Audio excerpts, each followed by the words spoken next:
Salut Internet, j'espère que tu vas bien. Bon, aujourd'hui je te montre comment je fais pour réaliser ces vidéos. De l'idée au matos que j'utilise. Mais avant, tu connais la chanson? Intro. Salut, moi c'est Tom, je suis passionné de sport extrême et instructeur dans à peu près tout ce qui roule. J'ai créé cette chaîne YouTube pour te partager mes rêves et te faire vivre mes aventures. Alors installe-toi dans ton canapé et abonne-toi.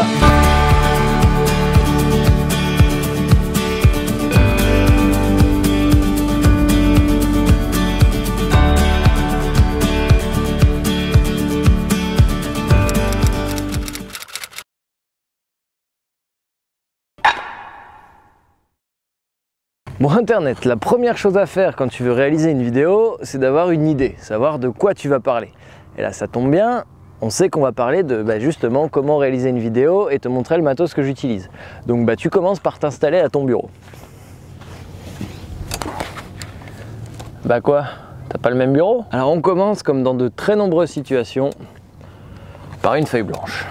Tu poses ton idée générale, comment réaliser une vidéo et quel matos j'utilise. Donc ça pourrait faire des vidéos distinctes, mais on va faire un condensé parce qu'honnêtement je suis pas un professionnel dans le domaine. J'avais jamais tenu un appareil photo dans mes mains il y a encore un an. Donc je vais te partager le peu que j'ai pu apprendre depuis. Une fois que je sais de quoi je vais parler, je vais simplement définir les grandes lignes. Donc je vais parler de l'écriture, du choix des musiques, des idées à la con, du matos, du tournage et du montage. Une fois que j'ai mes grandes lignes, je vais faire l'écriture et le choix des musiques en même temps. Ça, encore une fois, c'est très personnel. Pour que les musiques collent au mieux sur ce que j'ai en tête, il faut que je sache la musique avant de faire ce que je vais faire. Sinon, ça marche pas. Donc, on va aller chercher les musiques. Donc, les musiques, bien entendu, c'est payant. Il faut que tu obtiennes les droits d'auteur des musiques que tu utilises, ce qui est tout à fait normal. Donc, tu as des sites qui te font des banques de données. Tu t'inscris à différents sites, à un seul, à plusieurs. Enfin, après, ça, c'est toi qui vois et tu payes des abonnements au mois.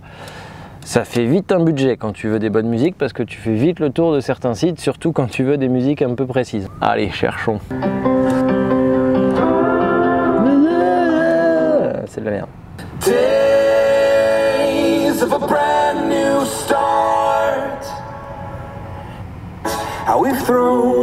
Des papillons qui volent, des lapins qui butinent, des... Ouais, ça part jamais, allez hop, à la suite. Sinking in the sound of something heavy as a hurricane. Wondering if we'll find tomorrow. Non plus.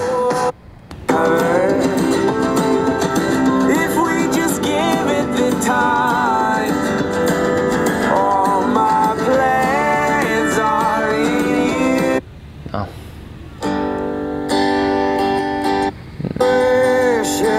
Ah, non plus, hein. Ah non plus hein. Bon, je te fais une pause et je te remets quand j'ai plus trouvé.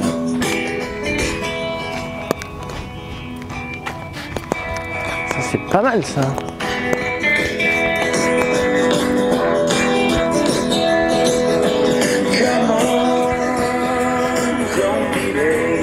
Hein, ça me plaît bien.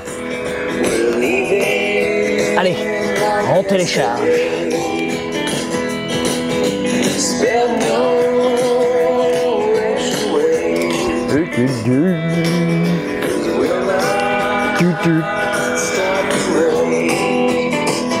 Ok, ça arrive.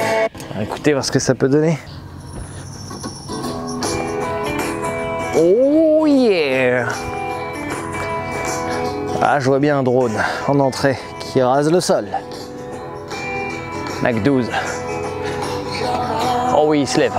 Et tu découvres le paysage avec Hector qui roule. Changement sur de la 360, caméra embarquée sur le guidon, face bonhomme. Oh, un petit GH5 au ralenti dans un virage. Avec sortie de ralenti, moto qui accélère. Oh oui, ça me fout la pêche pour commencer la vidéo. On valide. Oh yeah, ça me donne même envie de bouger le body. Ouais, puis ça méritera peut-être même un plan danse. Ouais. Je dis oui. Hop. Bon allez, ça m'a remis dedans. Il me faut une deuxième musique qui envoie le pâté. Internet, connecte-toi. Oh tiens.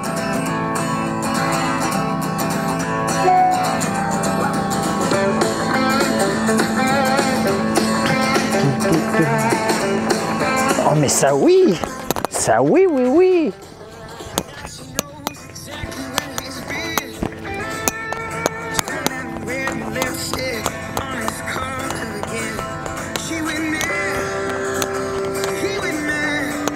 Je valide. Alors là c'est coup de cul, hein. D'habitude je mets 3 plombes. Allez. In a rocking chair.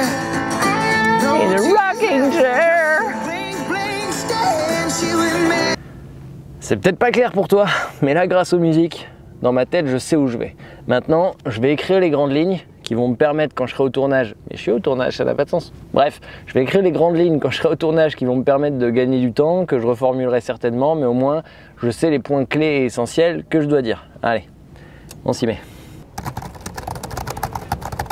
Voilà, on va au tournage.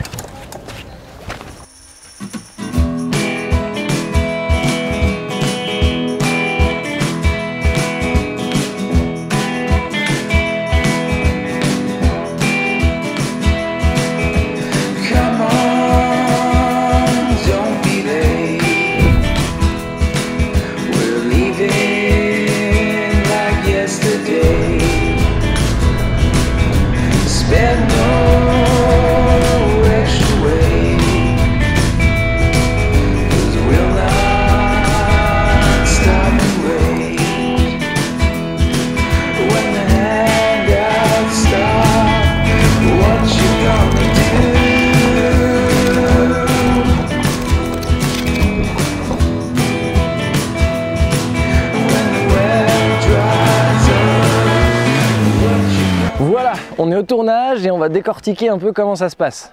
Bon, ma caméra principale c'est un Lumix GH5 sur lequel j'ai mis un speed booster avec un Sigma 1835 f1.8.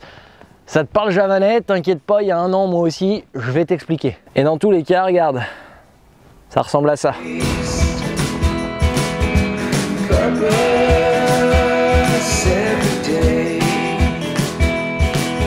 Alors 18-35, ça veut simplement dire que je peux utiliser de 18 mm à 35 mm. En gros, j'ai un zoom. Et le f1.8, ça veut dire que je peux plus ou moins ouvrir ma focale. Donc ça veut simplement dire que je vais pouvoir gérer mon flou d'arrière-plan. Là par exemple, tu peux remarquer que je suis ouvert à fond et que du coup à l'arrière-plan, c'est complètement flou. Si je referme ça et donc je ferme ma focale, et ben forcément je vais perdre mon flou d'arrière-plan. Par contre, je vais gagner en netteté dans mon image. Là, tu dois pouvoir remarquer que le flou a disparu. Donc bah, j'ai fermé, je suis à f11. Bref, ça c'est les différents réglages principaux et c'est ce qui te permet d'avoir une image en cohérence avec ce que tu recherches. Après, bien entendu, il faut que tu règles tes ISO et ton shutter speed, mais je suis pas un pro de l'image, j'ai tout appris par des tutos sur YouTube qui sont très bien faits. Donc si c'est des trucs qui t'intéressent, va voir, il y a des quantités de tonnes d'informations. Il y a un an, je savais pas tenir un boîtier. Là, je dis pas que je sais, mais en tout cas, je me dépatouille avec quoi. Ensuite, pour des plans filmés de plus loin, et vu que j'ai des trucs à compenser, j'ai ce gros truc. C'est un 70-200, donc de 70 mm à 200 mm f2.8. Donc il ouvre un peu moins que le 18-35 qui est en train de me filmer, mais il ouvre quand même beaucoup. Et ça permet de filmer des trucs qui sont loin. Tu vois internet, là par exemple, je suis avec mon objectif 70-200, je suis à 70 mm, ce qui me permet d'avoir une grande profondeur de champ. Regarde, je vais me rapprocher, tu vas t'en rendre compte. J'ai dû marcher de tout là-bas pour venir jusque là-bas. C'est pour ça que je suis essoufflé. Tu vois, je me rapproche de manière infinie. Et là, je vais sortir du cadre. Alors, j'ai même pas dépassé l'appareil. Bon, là, tu vois, par exemple, je vais te filmer un enchaînement avec lequel il n'y a pas de cadre joli pour le faire en plan séquence. C'est-à-dire en plan où je pourrais poser le boîtier sur le trépied et faire le truc. Ça veut dire que je vais être obligé de poser le boîtier à des endroits stratégiques pour filmer étape par étape et donc d'avancer petit à petit. Forcément, ça veut dire qu'on va être obligé de le faire plein de fois. Heaven's getting closer than I realize. Gonna reach for the sky. Gonna reach for the sky. Suddenly the stars aren't so far away. I can feel the light shining on my face. Gonna reach for the sky. Gonna reach for the sky. Sky high, high, sky high, Là par exemple, dans la séquence que tu viens de voir, il y a le plan au drone pour essayer d'avoir un plan séquence, mais si je mets que ce plan au drone, ça va devenir un peu chiant, donc il faut que je le dynamise. Et pour le dynamiser, tu as vu, il y a différents angles de caméra, j'ai déjà dû déplacer 3 fois le boîtier. Donc ça veut dire rien que si ça se passe bien, il faut déjà que je fasse la scène 3 fois. Alors je te raconte pas si je me galère, hein, ça peut vite devenir compliqué. Hop, hop, hop, hop, hop. Et le drone, qui c'est qui le pilote? Mais qu'est-ce que tu fous là, Bruno de Bordeaux? Je t'ai même pas mis dans le scénario. Ben, quel scénario? Je pense que tu l'as écrit un peu à la va-vite.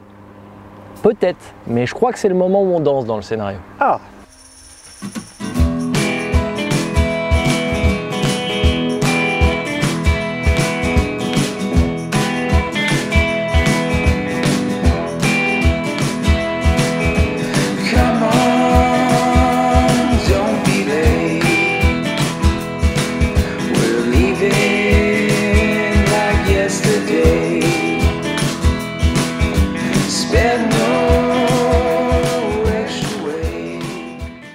Niveau caméra d'action, pour tout ce qui est plan embarqué, j'utilise uniquement des DJI Osmo Action parce que contrairement à la GoPro, ça a l'avantage de ne pas bugger et du coup c'est évite de refaire des plans parce que la caméra a bugué, ce qui a le fâcheux don de me rendre hystérique. Je peux être hystérique. C'est des caméras que tu peux poser sur les motos, c'est hyper bien stabilisé, ça filme en 4K de 25 jusqu'à 60 et ça filme en 1080, 240 si tu veux du gros ralenti de porciné.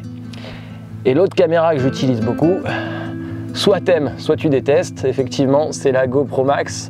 Je viens de critiquer GoPro, mais j'en ai quand même une, qui filme à 360 degrés. Je la mets sur ma moto, et ça, c'est vraiment une bonne caméra, parce que, bon, celle-là est assez stable, elle bug rarement, et en plus de ça, du coup, ça filme de partout. Donc, quand tu sais pas trop ce qui va y avoir devant toi, si tu filmes avec ça, bon, tu sais que tu auras un plan à extraire. Par contre, c'est énormément de boulot à monter et à traiter derrière. Il faut un ordinateur qui envoie le pâté parce que sinon ça marche pas. Et c'est donc cette petite caméra-là qui permet de faire ces effets bulles dont tu me parles régulièrement en commentaire. Et je dis que soit t'aimes pas parce qu'effectivement, il y a deux catégories de gens. Soit ça te file la gerbe et t'aimes pas du tout cet effet un peu rond et globe, soit tu kiffes. Moi, personnellement, j'aime beaucoup, mais c'est vrai qu'il faut pas en abuser. Au niveau du drone, j'utilise un DJI Mavic RS2, c'est un des derniers nés de la famille DJI, il a un capteur de 1 pouce, franchement il fait vraiment bien le job. Et en plus de ça, il est ultra compact, donc pour nous dans la moto, c'est quand même vraiment pratique à transporter, quoi. Hey Tom! Tu m'as toujours pas dit qui c'est qui pilotait le drone? Mais Bruno de Bordeaux, t'es pas dans le scénario, je t'ai déjà dit, puis t'es où en plus là? Qui c'est qui pilote le drone? Je vais pas te dire tous mes petits secrets non plus. Oui, parce qu'il faut bien avoir conscience qu'effectivement, les drones modernes ont des systèmes de tracking, c'est-à-dire que tu peux les paramétrer sur moi par exemple, et il est capable de me suivre. Bon, de 1, c'est pas ultra efficace, il te perd régulièrement, s'il y a des arbres c'est compliqué, mais c'est surtout que réglementairement c'est interdit. C'est pas totalement interdit, tu peux te servir du tracking du drone, mais faut qu'il y ait quelqu'un derrière la télécommande. Ah, moi je dis bravo parce que du coup c'est super utile en fait. Bon allez, on va rouler un peu et puis comme ça je te montre tout ça.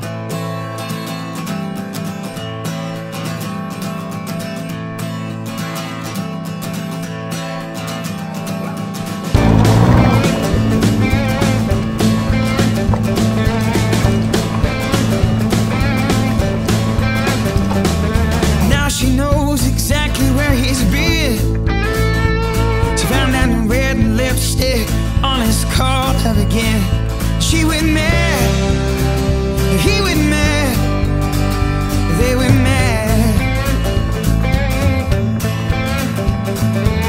She was waiting there in a rocking chair. No tears left, just a blank stare. And she went mad, he went mad, they went mad. This life gets so long and I felt so alone.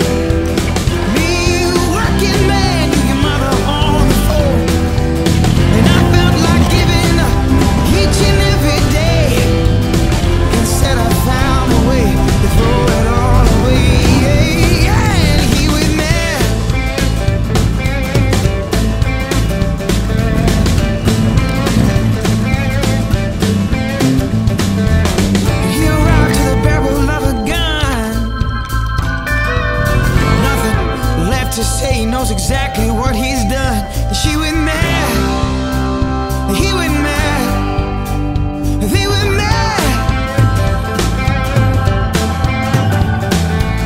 And this life gets so long, I felt so long. Me, the working man, and your mother on the phone. And I felt like giving up each and every day. Instead I found a way to throw it all away. And he was mad.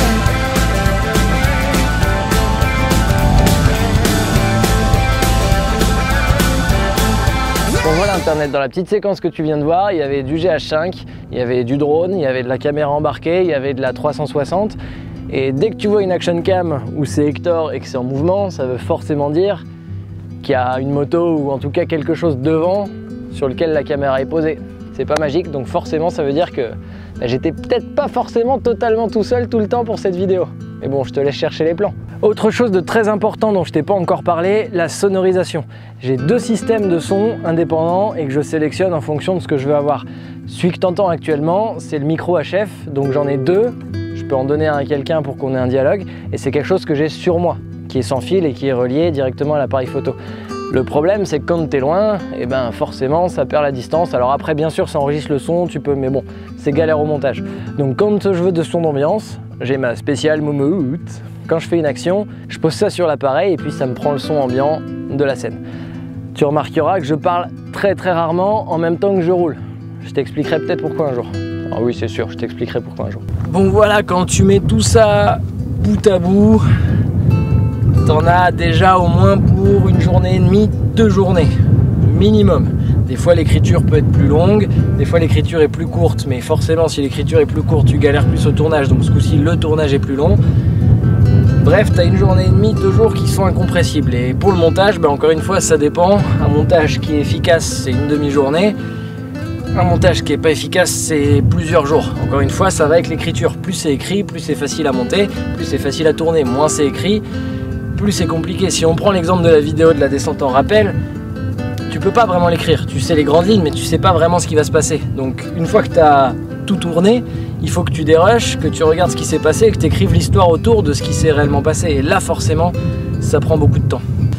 Bon voilà, j'espère que j'ai fait le tour à peu près du sujet et que j'ai été le plus clair possible. Si tu as des questions, on se retrouve en commentaire comme d'habitude. J'en profite, je viens de recevoir les nouveaux t-shirts, donc il y a les mêmes que les anciens, j'ai réapprovisionné la collection. Et nouveau t-shirt, celui-là, pour ceux qui se demandaient ce que ça voulait dire TY, Trust Yourself, tout simplement parce que beaucoup de choses partent de là. Donc les anciens t-shirts qui étaient en rupture de stock sont de nouveau en stock, j'ai repris toutes les tailles, j'en ai fait 50. Et en plus, il y a ce nouveau modèle qui arrive, ouais, je me suis un peu lâché, moins cher. L'autre modèle est toujours à 40 €, ça changera pas, et ce modèle-là est à 20 €. Le grammage du t-shirt est moins cher, donc forcément je le paye moins cher, donc forcément tu peux l'avoir moins cher, c'est pas Thibaut. Tous les t-shirts sont fabriqués au Portugal, brodés ou floqués dans une petite entreprise française à Reims, dans une petite boîte tenue par des copains qui me filent des coups de main depuis toujours, et je les en remercie encore une fois. Bon allez Internet, je pense qu'on peut dire fin de tournage. Mais allez. qui pilote le drone? Peut-être moi qui pilote le drone.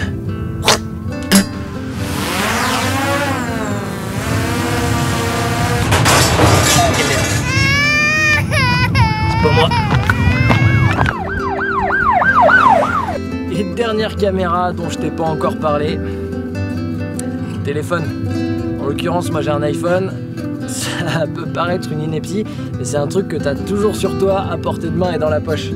Et donc forcément, avec les qualités des téléphones d'aujourd'hui, là je suis en 4K 30 images par seconde, exactement la même chose que sur le GH5. Et tu peux voir, c'est pas non plus dégueu. Alors de temps en temps, je dois pas le cacher, il y a peut-être des plans tournés à l'iPhone. Mais bon, ça c'est un petit secret perso.